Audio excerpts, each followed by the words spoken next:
Thank you, Madam Deputy Speaker. I woke on the morning of Tuesday the 21st of April about 7 o'clock. I was having a coffee just before getting ready to get the kids to school, to Oscar to kindergarten, Molly Joy to preschool, when suddenly I heard a sound I don't think I'll ever forget. It sounded like a thunderstorm. It sounded like an almighty clap of thunder. And I heard my husband shout in a way I don't think I'll ever forget either. We saw a massive 60-metre black butt tree crash through our lounge room onto our car. And you know, if it had been an hour later, there would have been 2 kids and 1 adult that may not have survived that accident. And I'm incredibly grateful that despite the cyclonic winds that we actually saw devastate our entire community, winds that went up to 125 kilometres an hour, that averaged speeds of around 90 to 100 kilometres per hour, winds that saw trees come down in places that you never would have imagined possible, winds that saw trees, great big trees with great big trunks, come down just almost as though they'd been uprooted from the very bottom with a shovel. I'm incredibly grateful that we actually saw no lives lost on the Central Coast directly as a result of the trees and the storm damage. You know, I saw that that morning, as we found there were so many cars, a number of cars that had been overturned on the roads due to the winds, as we were encouraged not to drive and to stay home that day, as children stayed home from school, as schools like Empire Bay Public School, Copacabana Public School, my daughter's own preschool, Little Miracles, closed because of a massive tree that had fallen in the playground. I think we saw the extent of the damage that this particular storm caused. Driving around the electorate, once the winds and the storm subsided, I saw roofs that had blown off. I saw trees that were still strewn across roads. I saw boats that smashed into sea walls across the Brisbane water. I saw wharves that had been smashed as though somebody had taken a hammer to them. But you know, miraculously, nobody was killed by the falling trees or the power lines, and our thoughts do go to the family of a local resident from East Gosford who was tragically killed while crossing a road at the height of the storm. It was amazing, during all of this, the poppy memorial that we had at Gosford Park in the lead up to Anzac Week, 40,000 poppies planted by members of our community remained intact. As the days unfolded, the extent of the damage became very, very clear. 50 to 60 local SES volunteers worked tirelessly around the clock, matched by just as many interstate. I actually got to visit them at their Erina headquarters, and I was so impressed to see how our community came together, volunteers, every single one of them. And while I was there, a fellow called Mark from North Gosford just popped in. He said, "You guys don't know me, but I need to make you dinner." He said, "How many orders? What's the, what can I do? What can I make? What can I contribute?" It was just an extraordinary story to hear. At the peak of the storm's damage, around 80,000 homes across the Central Coast lost power for up to 10 days. I know that Ausgrid worked around the clock in difficult and dangerous conditions, and I know also that they worked incredibly hard together with our emergency services personnel to make sure that our water and our sewage supply was not lost, and that was very, very critical at one point. I know that Telstra and telecommunications workers also worked around the clock to make sure our communities were not isolated, and we did have some instances of isolation, including in the Lower Mangrove. It took some days to restore those services, such was the extent of the damage. I know it's very hard to quantify the damage. It's been estimated it's going to cost around $300 million, and I know there are thousands of insurance claims that will also need to be processed. But the thing I'm most proud of is how we all pulled together, one of the hallmarks, I think, of our great community's response to the storm. Gosford City Council workers who worked tirelessly around the clock, clearing roads, offering free showers at the stadium, they are still offering people the opportunity to dump their rubbish at the rubbish tip for free, and there's a whole lot of mulch going for people to regenerate their gardens at the moment.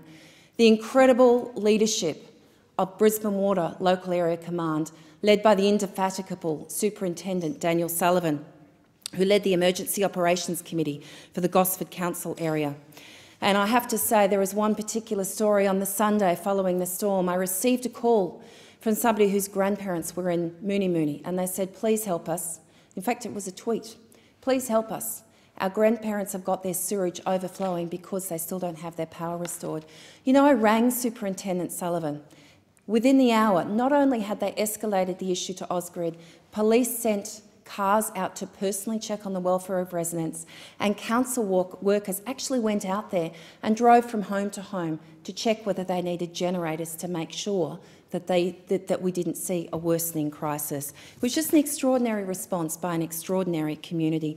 We saw neighbours helping neighbours, and I've already heard stories in this house already, in this place already, of neighbours helping neighbours. Clubs who opened up their facilities, including Everglades, Diggers, the Woy Woy Bowling Club, Umina Bowling Club, Edelong, Central Coast Leagues, Magenta Shores, and many, many others. I saw a Mary Max. In fact, I worked with Christine Burge from Mary Max, who does an extraordinary job. We grabbed a whole pile of food from Aldi at Point Clare and actually took it down to Mary Max to make sure people in need had the food when it was actually available. We had people who donated their time and their food to Coast Shelter. Our local media outlets did a wonderful job keeping everybody informed. And I think, you know, the response on social media, on Twitter, just telling us which schools were open, which schools were closed, how to access some of the funding and some of the assistance available was just extraordinary. And I do actually really want to call out and say thank you, a big thank you particularly to CFM, who really kept listeners informed all the way along the way, particularly during their morning show with Byron and Christie, and also the Scott Levi program on ABC Local Radio. It was amazing. I actually spoke at once and I was talking about the damage that a particular family had sustained, and they weren't well-off individuals. They'd really sustained a horrific amount of damage. And they told a story about their little fellow whose mattress had been completely sodden, well, at least down the bottom half. And they said, but it's okay, we'll get by. He'll sleep on the top half of this mattress. You know, within seconds of telling that story, ABC was flooded with calls of offers of assistance by our community. And I think that really, really brings out the best of who we are. I think we can also be really proud of our state and federal government. You know, Gosford was one of 11 local government areas to be declared a natural disaster area, and that gave our community access to the disaster relief assistance administered by the New South Wales government to provide immediate relief with food hampers, emergency accommodation, replacement of essential items and the like. And the federal government, of course, backed this up with a disaster recovery payment of $1,000 for individuals and $400 for children whose homes had been badly damaged or who had suffered serious injury or who had unfortunately lost a loved one during the storm. And I know of several families in my electorate of Robertson who actually were able to access that payment. They spoke with great relief to me about what that did. In total, 3,340 claims were paid to the people in Robertson, people in my electorate of Robertson, which was a total of $4.117 million. We also made available the disaster recovery allowance for those who have lost income as a result of the disaster, which provided income assistance of up to 13 weeks at the New Start or Youth Allowance rate. Madam Acting Deputy Speaker, I really want to thank our Prime Minister, our Deputy Prime Minister Warren Truss, the Minister for Justice Michael Keenan, all of whom kept in regular contact with me to make sure our community had all of the services and the assistance and the support that we needed. It was just extraordinary to see how much care was taken at a local level. I really want to pay a huge thanks to Senator Marise Payne. Not only did I also receive offers of assistance for her, from her, but she also made sure that the local Centrelink office was open on Anzac Day weekend, and I went in and visited.